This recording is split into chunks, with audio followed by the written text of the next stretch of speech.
نحمد ونسلم على رسوله الكريم أما بعد فأعوذ بالله من الشيطان الرجيم بسم الله الرحمن الرحيم ما آتاكم الرسول فخذوه وما نهاكم عنه فانتهوا وقال في مقام آخر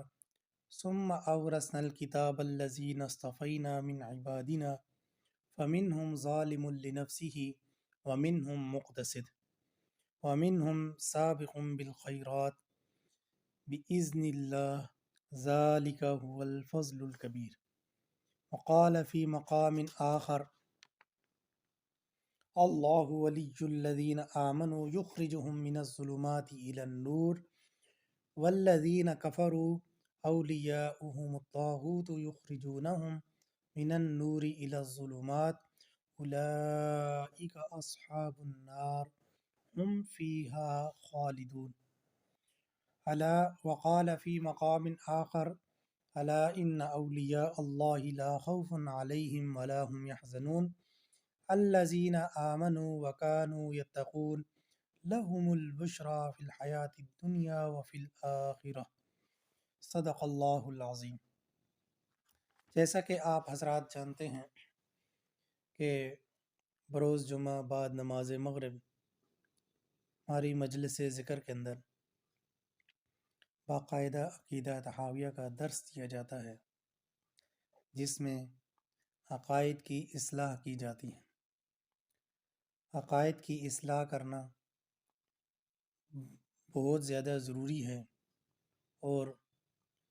بعض مواقع پر ہمیں اپنے عقائد کی درستگی اور اصلاح کرتے رہنا چاہیے۔ بعض اوقات انسان جو ہے ایسے فتنوں میں پڑ جاتا ہے یا ایسے لوگوں کا سامنا کر بیٹھتا ہے کہ ان کی ایک بات کی وجہ سے انسان کے عقائد کا ملیہ میٹ ہو جاتا ہے، یعنی اپنے عقائد خراب کر بیٹھتا ہے، اور پھر اتنا ہی نہیں بلکہ ایک عقیدہ اگر خراب ہوتا ہے تو ایک کے ساتھ دوسرا عقیدہ، دوسرے کے ساتھ تیسرا، تیسرے کے ساتھ چوتھا۔ یہ اس وجہ سے ہوتا ہے کہ انسان کو، یہ مسلمان کو اپنے عقائد کا پتہ نہیں ہوتا، اور جو شیاطین قسم کے لوگ ہوتے ہیں، جو اسلام مخالف لوگ ہوتے ہیں، وہ اس بات پہ پورا زور دیتے ہیں کہ کسی نہ کسی طریقے سے ان کو شک کے اندر مبتلا کیا جائے۔ جب آدمی شک کے اندر مبتلا ہو جاتا ہے تو پھر اس کا گمراہ کرنا، یعنی اس کو گمراہ کرنا اس کے لیے آسان ہو جاتا ہے۔ تو اس وجہ سے اپنے عقائد کو سیکھیں، سمجھیں، اور ان کو اپنے دل و دماغ میں پختہ کر لیں تاکہ کسی قسم کا کوئی فتنہ آپ پر اثر نہ کر سکے۔ آج جو ہم عقیدہ تحاویہ کا سبق پڑھیں گے، اس میں عقیدہ نمبر 63، عقیدہ نمبر 64 اور عقیدہ نمبر 65 پڑھیں گے۔ عقیدہ نمبر 63 کیا ہے؟ کہ قرآن حق ہے اور وحی قطعی ہے۔ عقیدہ نمبر 64 یہ ہے، ایمان کی اصل میں کوئی فرق نہیں ہے، یعنی ایمان جو ہے وہ سب کا برابر ہی ہوتا ہے، ایمان میں کمی زیادتی نہیں ہوتی۔ اسی طرح جو تیسرا عقیدہ جو آج ہم پڑھیں گے، عقیدہ نمبر 65، کہ سارے کے سارے مومن جو ہیں وہ اللہ تبارک و تعالیٰ کے دوست ہیں۔ تو پہلا جو عقیدہ ہے اس کے بارے میں امام طحاوی رحمہ اللہ فرماتے ہیں، وَإِنَّ جَمِيعَ مَا أَنزَلَ اللَّهُ تَعَالَى فِي الْقُرْآنِ، کہ بے شک تمام وہ جو اللہ تبارک و تعالیٰ نے قرآن کے اندر نازل فرمایا ہے، وَجَمِيعَ مَا صَحَّ عَن رَّسُولِ اللَّهِ صلی اللہ علیہ وسلم، اور تمام وہ جو رسول اکرم صلی اللہ علیہ وسلم سے منقول ہے، من الشرع والبیان، شریعت میں سے اور بیان میں سے، یعنی جو اللہ تعالیٰ نے آپ پر شریعت نازل کی ہے وہ ہے، یا جو آپ صلی اللہ علیہ وسلم نے اپنی زبان سے بیان فرمایا ہے، تو وہ دونوں کلہ حق، یہ سارے کا سارا حق ہے، یعنی یہ سچ ہے اور یہ قطعی ہے۔ قطعی ہونے کا مطلب یہ ہے کہ اس میں کسی قسم کی کوئی شک کی گنجائش نہیں ہے کہ ہم اس کے بارے میں کوئی شک کریں یا اس کے اندر بحث مباحثہ کریں، بلکہ یہ قرآن قطعی ہے، حدیث قطعی ہے، اور اس سے انکار کوئی مسلمان نہیں کر سکتا۔ تو اس کی وجہ یہ ہے کہ ابھی جس طرح آپ کو پتہ ہے کہ الحاد کا ایک بہت بڑا طوفان برپا ہے، خصوصاً سوشل میڈیا پر الحاد کا بہت بڑا طوفان ہے۔ تو اس میں الحاد کے اندر یعنی خدا کے وجود کا لوگ انکار کر بیٹھتے ہیں، اپنے عقائد کو خراب کر بیٹھتے ہیں۔ تو الحاد کے ساتھ، ملحدین کے ساتھ بات کرنے سے پہلے ہم قرآن کے قطعی ہونے پر بات کریں تو یہ زیادہ آسان بحث مباحثہ ہو جائے گا۔ اس کی وجہ یہ ہے کہ جب قرآن قطعی ثابت ہو جائے گا، جس طرح مسلمان اہل سنت والجماعت عقیدہ رکھتے ہیں کہ قرآن قطعی ہے، اور یہ عقیدہ ہم پڑھ بھی رہے ہیں کہ قرآن جو ہے وہی قطعی ہے، یہ ظنی نہیں ہے۔ تو جب قرآن جو ہے قطعی ثابت کر لیں گے تو پھر اس کے بعد اللہ تعالیٰ کے وجود کو ثابت کرنا یا اس بندے کے لیے اللہ کے وجود کا ماننا کوئی مشکل بات نہیں ہے۔ تو اسی وجہ سے قرآن کے وہی قطعی ہونے کا عقیدہ رکھنا اہل سنت والجماعت کے لیے ضروری ہے۔ یعنی اللہ تبارک و تعالیٰ نے ایک وہ شریعت جو اللہ تعالیٰ نے نازل فرمائی ہے، اور ایک وہ جو آپ صلی اللہ علیہ وسلم نے ان کی وضاحت کی ہے۔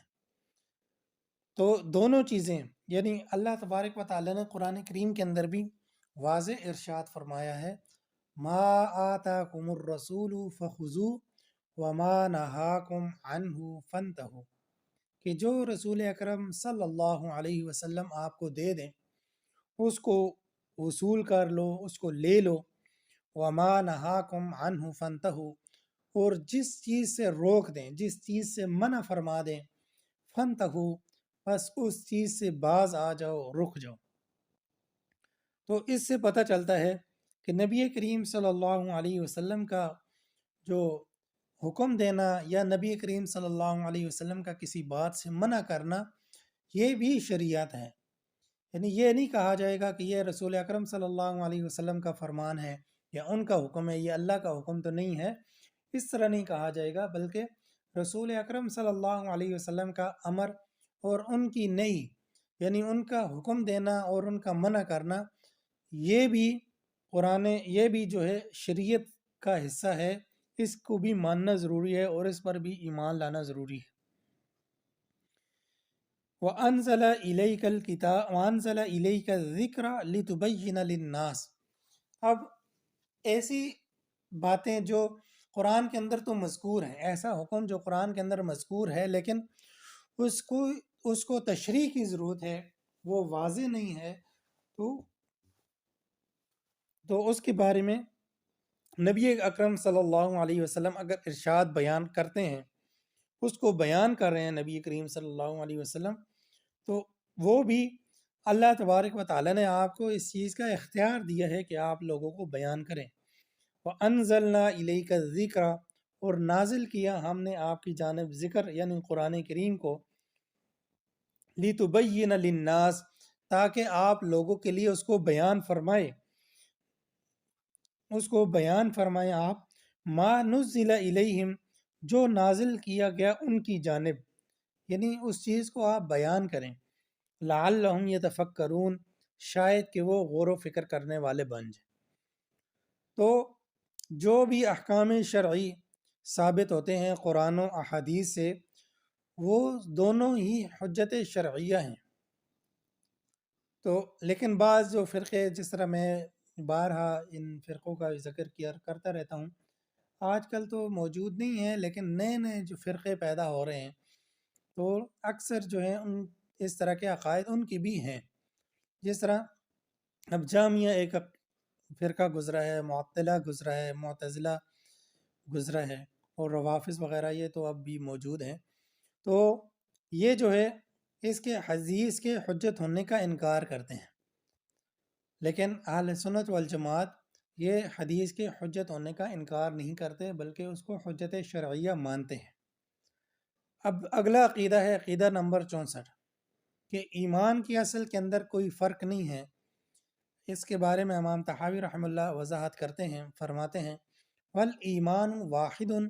واہلہ فی اصلہ سواء، کہ ایمان واحد ہے، ایمان ایک ہے، اور اہل ایمان وآلہ اور اہل ایمان فی اصلہ سواء اصل کے اندر برابر ہیں. یعنی یہ نہیں ہے کہ فلاں جو بندہ ہے اس کا ایمان زیادہ ہے اور فلاں جو بندہ ہے اس کا ایمان کم ہے، اس طرح نہیں ہوتا، بلکہ ایمان کے اندر سارے برابر ہیں. ہاں اعمال کے اندر کمی بیشی ہوتی رہتی ہے، بعض احباب بعض جو مسلمان ہیں ان کے اعمال زیادہ ہیں اور بعض جو مسلمان ایسے ہیں جن کے اعمال کم ہیں. تو اعمال کی بنسبت یہ کہا جا سکتا ہے کہ یہ زیادہ متقی ہے، یہ کم متقی ہے، یہ زیادہ پرہیزگار ہے، یہ کم پرہیزگار ہے. تو یہ اعمال کی بنا پر ہوتا ہے. اس طرح نہیں کہا جائے گا کہ اس بندے کا ایمان زیادہ ہے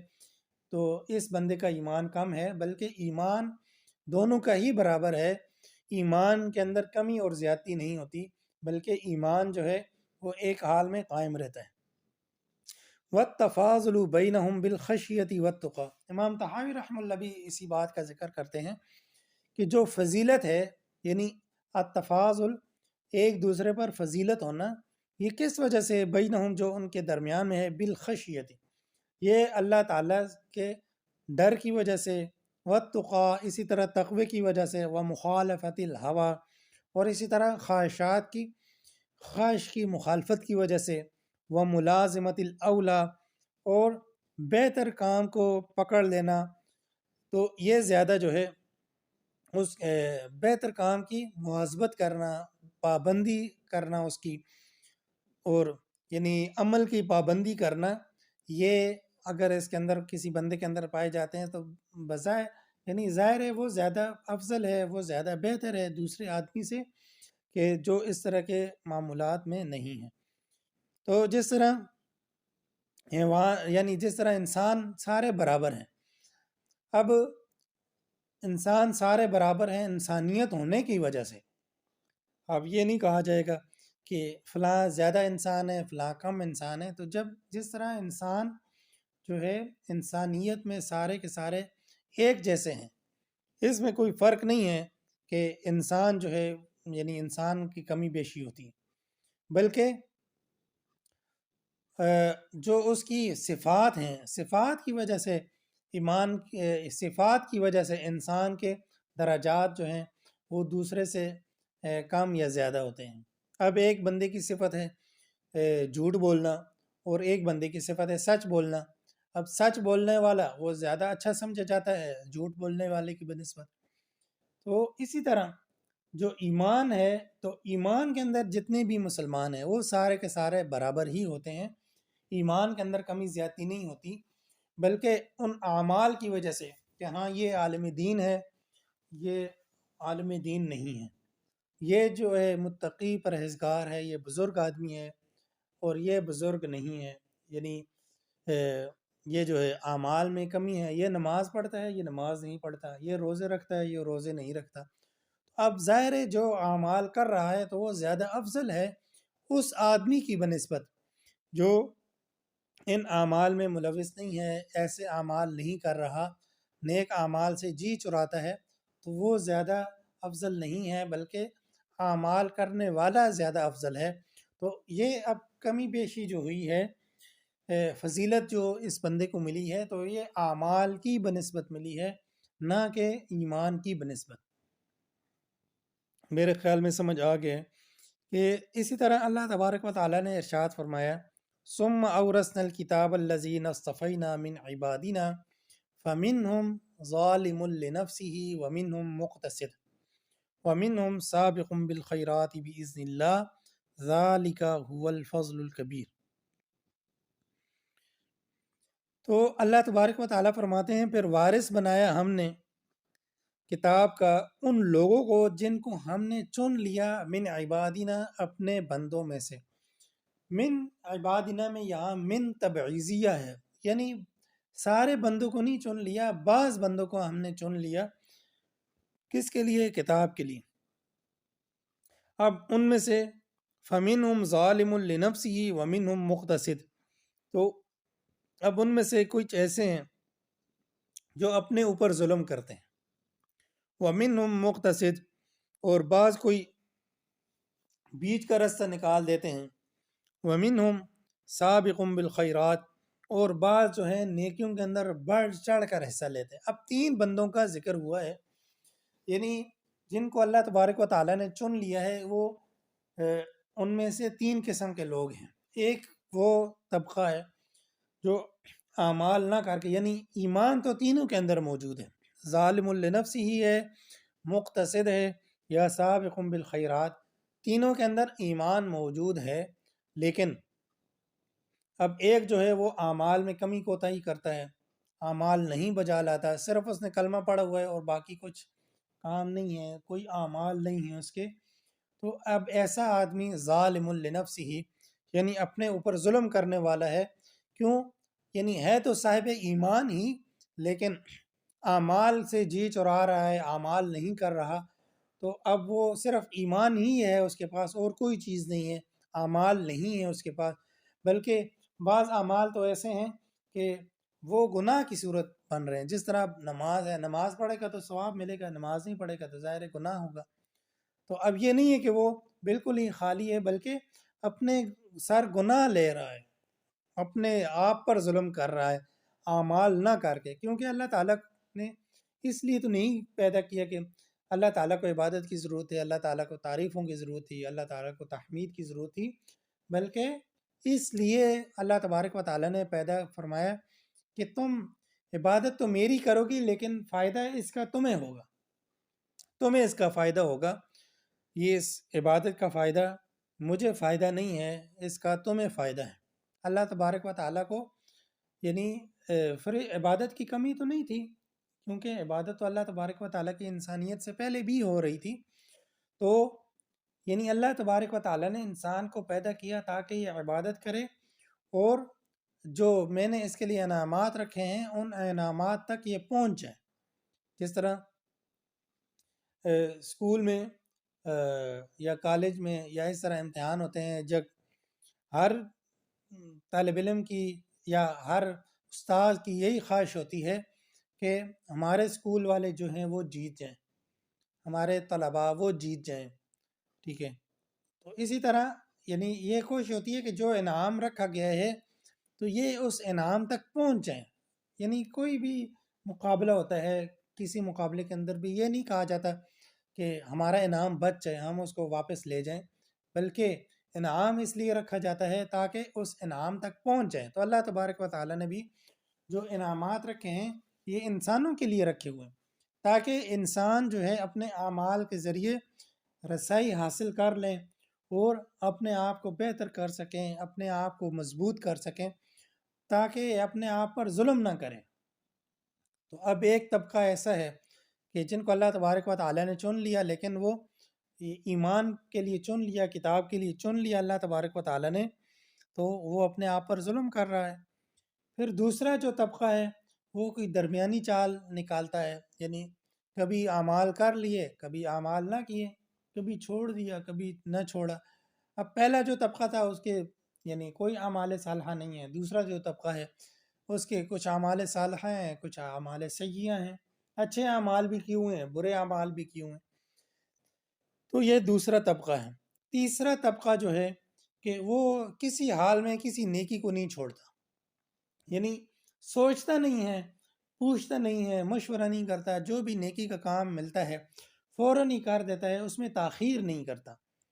تو یہ سابق بالخیرات یعنی نیکیوں کے اندر سبقت لے جانے والے لوگ،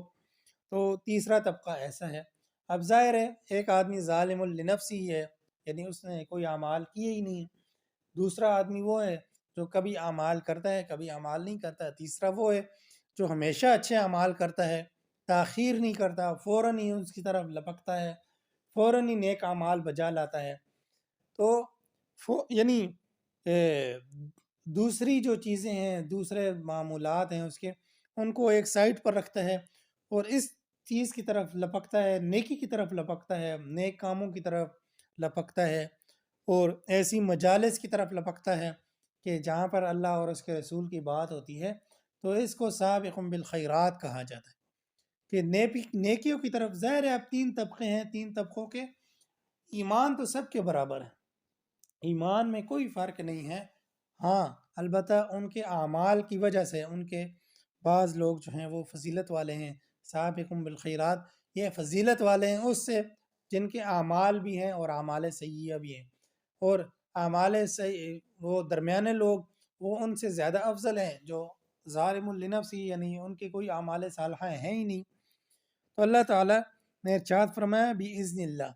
یہ اللہ تبارک و تعالیٰ کے حکم سے ہیں، اور درجات بھی اللہ تبارک و تعالیٰ کے حکم سے ہیں. ذَلِكَ هُوَ الْفَضْلُ الْكَبِيرُ، اور یہ اللہ تبارک و تعالیٰ کا بہت بڑا فضل ہے. اس کے بعد ہے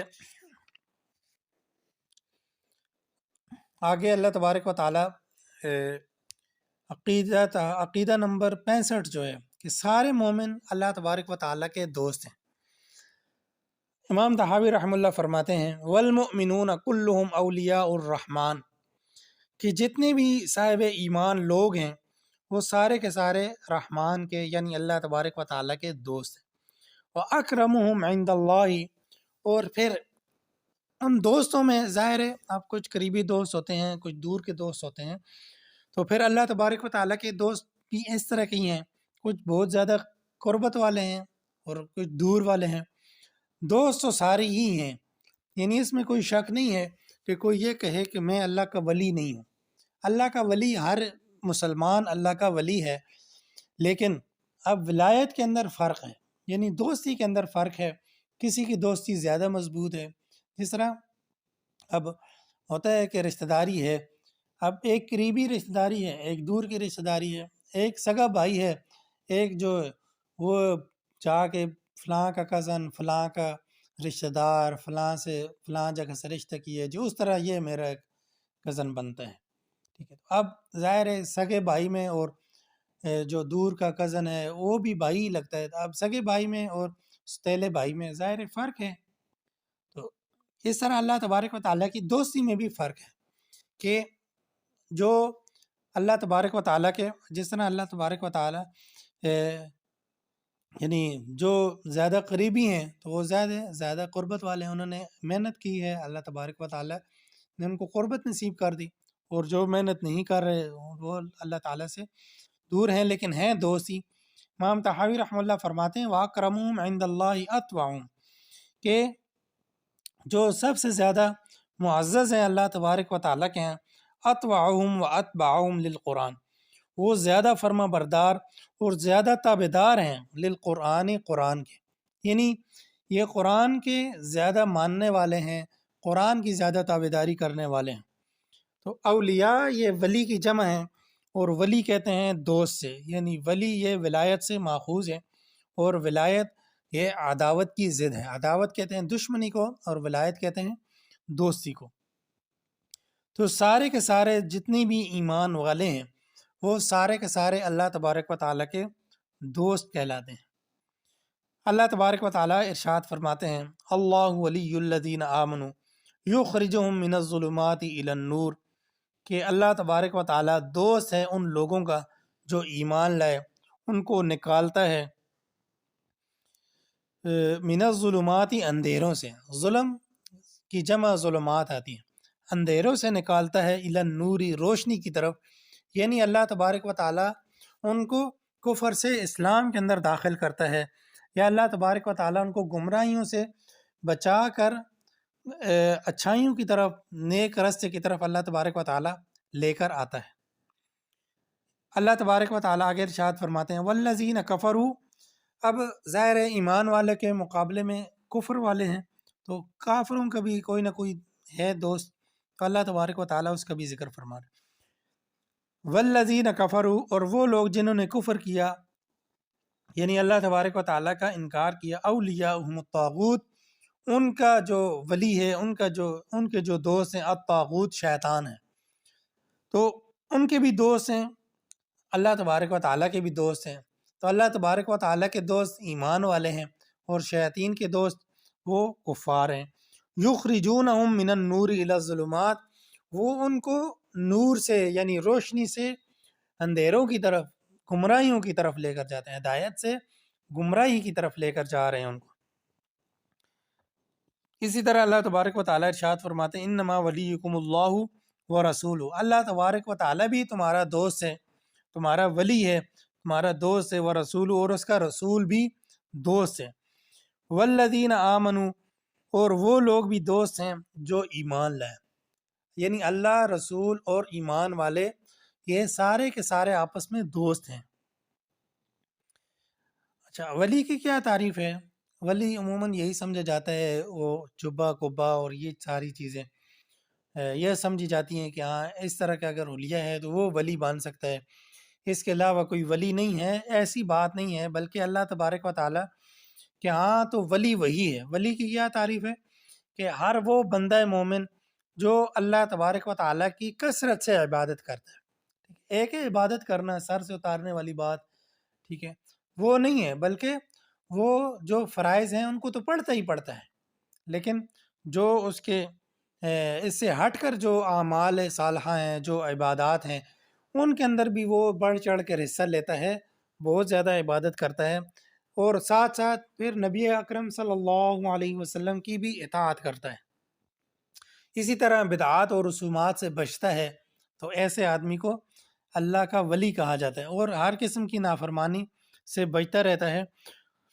تو ایسے آدمی کو اللہ کا ولی کہا جائے گا۔ اور ایسے ولیوں کے بارے میں ہی اللہ تبارک و تعالیٰ نے ارشاد فرمایا کہ قیامت کے دن نہ ان کو کسی قسم کا کوئی خوف ہوگا، نہ کسی قسم کا کوئی ڈر ہوگا، اور وہ کون لوگ ہوں گے جو اللہ تعالیٰ پر ایمان لائیں گے اور تقوی اختیار کریں گے۔ تو ہمیں بھی چاہیے کہ ہم جو ہے اللہ تبارک و تعالیٰ پر ایمان تو لائے ہیں، لیکن ہمیں اب تقوی بھی اپنانا ہے۔ لَهُمُ الْبُشْرَى فِي الْحَيَاةِ الدُّنْيَا وَفِي الْآخِرَةِ، اور سنو یہ صرف کام جو ہے ہم سمجھے کہ اس کے اندر جو ہے یہ تو ہمیں آخرت کے اندر بدلہ ملے گا، دنیا کے اندر ہمیں کچھ نہیں ہے، کچھ نہیں ملے گا، بلکہ اللہ تبارک و تعالیٰ نے فرمایا ہے ان کے لیے دنیا کے اندر بھی خوشخبری ہے، آخرت کے اندر بھی خوشخبری۔ دنیا کے اندر خوشخبری یہ ہے کہ اللہ تبارک و تعالیٰ ان کو سکون قلب عطا کر دیں۔ ظاہری طور پر یعنی ہمیں ان کے پاس کوئی مالداری نظر نہیں آتی، بظاہر ہمیں وہ کم تر نظر آتے ہیں کہ یہ اس کے پاس مال کم ہے، اس کے پاس دولت نہیں ہے، اس کے پاس وجاہت نہیں ہے، عہدہ نہیں ہے، ٹھیک ہے، تو ہم یہ کہیں کہ یہ اللہ کا ولی نہیں ہے، ایسے نہیں ہے، بلکہ اللہ تبارک و تعالیٰ نے جو ان کو سکون قلب عطا کیا ہوتا ہے، جو عبادت کے اندر اللہ تبارک و تعالیٰ ان کو لذتیں عطا کرتے ہیں، جو عبادت کے اندر اللہ تبارک و تعالیٰ ان کا جو دل ہے اس کو سکون قلب ملتا ہے، اس کو سکون جو ملتا ہے، جس کو سکون قلب کہا جاتا ہے، وہ ان کو نصیب ہوتا ہے، تو وہ بڑے بڑے بنگلوں میں، بڑے بڑے کوٹھیوں کے اندر، بڑے بڑے کاروں کے اندر اور مال کے ڈھیر لگے ہوں، ان کے درمیان وہ سکون نصیب نہیں ہوگا جہاں ان لوگوں کو نصیب ہو جاتا۔ یعنی یہ مالداری کی مخالفت نہیں ہے، کہنے کا مقصد یہ ہے کہ یعنی اللہ تبارک و تعالیٰ نے ان کو جو دنیا کے اندر دولت دی ہوتی ہے، بعض اوقات تو ایسے بھی اللہ کے ولی ہیں جو صاحب حیثیت ہیں، صاحب ثروت ہیں، اللہ تبارک و تعالیٰ نے ان کو بھی دنیا سے بھی نوازا ہوتا ہے، تو ان کا بھی بڑا مقام ہے۔ تو اصل میں یہ چیز ہے کہ اللہ تعالیٰ کا ولی بننا، یہ اصل کام ہے، چاہے مالدار ہے یا غریب ہے، اللہ کا ولی بن جانا یہ اصل میں کام ہے۔ اللہ تبارک و تعالیٰ اسی کو فضیلت دیتے ہیں جو اللہ تبارک و تعالیٰ یعنی تقوی کو لازم پکڑتا ہے، اللہ تبارک و تعالیٰ سے ڈرتا ہے، خوف رکھتا ہے، اور پرہیزگار اور متقی کہلاتا ہے۔ نبی کریم صلی اللہ علیہ وسلم نے حجۃ الوداع کے موقع پر یہی ارشاد فرمایا کہ کسی عربی کو عجمی پر کسی اجمی کو عربی پر، کسی سفید کو کالے پر، اور کالے کو سیاہ پر، کالے کو سفید پر کوئی فضیلت حاصل نہیں ہے، ٹھیک ہے۔ اب یہ آپ صلی اللہ علیہ وسلم نے انتہائی جامع اور معنی انداز کے اندر رسول اللہ صلی اللہ علیہ وسلم نے اس بات کی وضاحت کر دی کہ ہم یہ سمجھ رہے ہیں کہ ہم چودھری ہیں، ہم خان ہیں، ہم فلانے ہیں، ہم فلانے ہیں، تو یہ فلانا یہ نہیں چلے گا، بلکہ اللہ تبارک و تعالیٰ کے ہاں تقوی چلے گا، اور تقوی جس کے پاس بھی ہے تو اللہ تبارک و تعالیٰ اس کو کامیابی عطا کریں گے۔ اگر تقوی سے خالی رہ گئے تو پھر جو ہے ہم یہ نہ گلہ کریں کہ اللہ تبارک و تعالیٰ نے ہمیں نوازا نہیں ہے، یا اللہ تبارک و تعالیٰ یا اعمال کی کمزوری کی وجہ سے کوئی آدمی جہنم میں چلا جائے اور یہ کہے کہ اب جی میرے ساتھ اللہ تبارک و تعالیٰ نے اچھا نہیں کیا۔ تو اچھا یا برا کرنا یہ انسان کے اپنے بس میں ہے، ایمان تو اس کے پاس پہلے سے موجود ہے، اب اس کو اعمال کی ضرورت ہے، تو اعمال میں جتنی بھی وہ کوشش کرے گا اللہ تبارک و تعالیٰ اس کی محنت کو کبھی ضائع نہیں کرے گا، بلکہ اللہ تبارک و تعالیٰ الٹا اس کے جو نیکیاں ہوں گی تو اللہ تبارک و تعالیٰ اس کی نیکیوں کا ایک نیکی کرے گا، اللہ تبارک و تعالیٰ اس کو ایک نیکی کا ثواب نہیں دیتے، بلکہ